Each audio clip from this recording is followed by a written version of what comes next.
السلام علیکم ناظرین، welcome to my YouTube channel.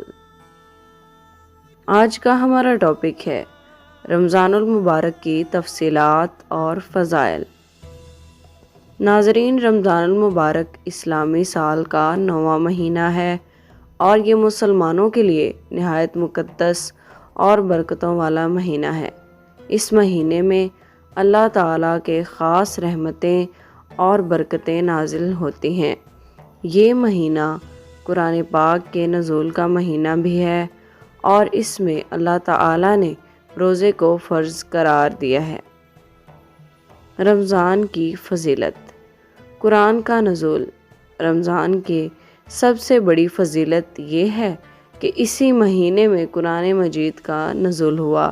اللہ تعالیٰ فرماتا ہے، رمضان وہ مہینہ ہے جس میں قرآن نازل کیا گیا، جو لوگوں کے لیے ہدایت اور جس میں ہدایت اور حق و باطل میں فرق کرنے والی واضح نشانیاں ہیں۔ سورہ بقرہ 185۔ روزے کا ثواب۔ حدیث قدسی میں ہے کہ اللہ تعالیٰ فرماتا ہے، ابن آدم کا ہر عمل اس کے لیے ہے مگر روزہ میرے لیے ہے اور میں ہی اس کا بدلہ دوں گا۔ صحیح مسلم بخاری۔ روزہ دار کے لیے جنت میں ایک خاص دروازہ باب الاریان رکھا گیا ہے جس سے صرف روزہ دار داخل ہوں گے۔ شب و قدر کی برکتیں۔ رمضان المبارک کی آخری 10 راتوں میں ایک رات لیلۃ القدر ہوتی ہے جو 1000 مہینوں سے افضل ہے۔ اللہ تعالیٰ نے اس رات کو عبادت کے لیے انتہائی بابرکت بنایا ہے۔ گناہوں کی بخشش۔ نبی کریم صلی اللہ تعالیٰ علیہ وآلہ وسلم نے فرمایا، جو شخص ایمان اور ثواب کی نیت سے رمضان کے روزے رکھے گا، اس کے پچھلے تمام گناہ معاف کر دیے جاتے ہیں۔ شیطان کو قید کر دیا جاتا ہے۔ نبی کریم صلی اللہ تعالیٰ علیہ وآلہ وسلم نے فرمایا، جب رمضان آتا ہے تو جنت کے دروازے کھول دیے جاتے ہیں، جہنم کے دروازے بند کر دیے جاتے ہیں اور شیطان کو جکڑ دیا جاتا ہے۔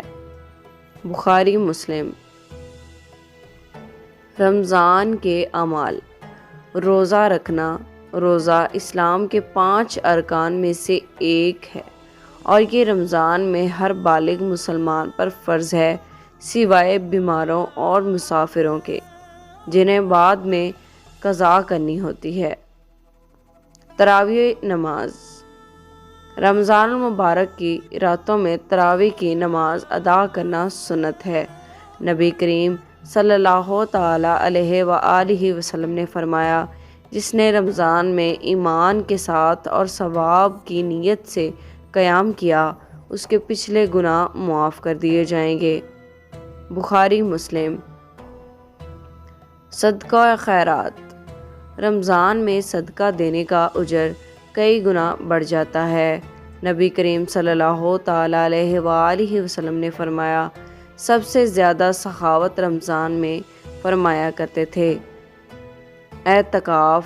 رمضان کے آخری عشرے میں نبی کریم صلی اللہ تعالیٰ علیہ وآلہ وسلم کا معمول تھا کہ وہ مسجد میں اعتکاف فرماتے تھے، جو کہ اللہ کی عبادت کے لیے مخصوص وقت گزارنے کا بہترین طریقہ ہے۔ قرآن کی تلاوت۔ رمضان میں زیادہ سے زیادہ قرآن کی تلاوت کرنی چاہیے کیونکہ یہ مہینہ نزول قرآن کا مہینہ ہے۔ رمضان کے آخری دنوں کی برکتیں۔ رمضان المبارک کا آخری عشرہ جہنم سے آزادی کا عشرہ ہوتا ہے۔ اسی عشرے میں لیلۃ القدر کی تلاش کی جاتی ہے، جو عبادت کے لحاظ سے 1000 مہینوں سے افضل ہے۔ عید الفطر۔ رمضان المبارک کے مکمل ہونے پر اللہ تعالیٰ نے مسلمانوں کو عید الفطر کی خوشی عطا فرمائی۔ اس دن مسلمان شکرانے کے طور پر نماز عید ادا کرتے ہیں اور فطرانہ ادا کرتے ہیں تاکہ غریبوں کو بھی عید کی خوشیوں میں شامل کیا جا سکے۔ رمضان المبارک مسلمانوں کے لیے برکتوں، مغفرت اور رحمت کا مہینہ ہے۔ اس مہینے میں ہمیں زیادہ سے زیادہ عبادت، ذکر، دعا، قرآن کی تلاوت اور خیر و صدقات کرنے چاہیے تاکہ ہم اللہ کی رضا حاصل کر سکیں۔ ناظرین، اگر آپ کو آج کی ویڈیو اچھی لگی ہو تو ویڈیو کو لائک اور شیئر کریں، اور اگر آپ میرے چینل پر نئے ہیں تو چینل کو سبسکرائب کریں۔ شکریہ۔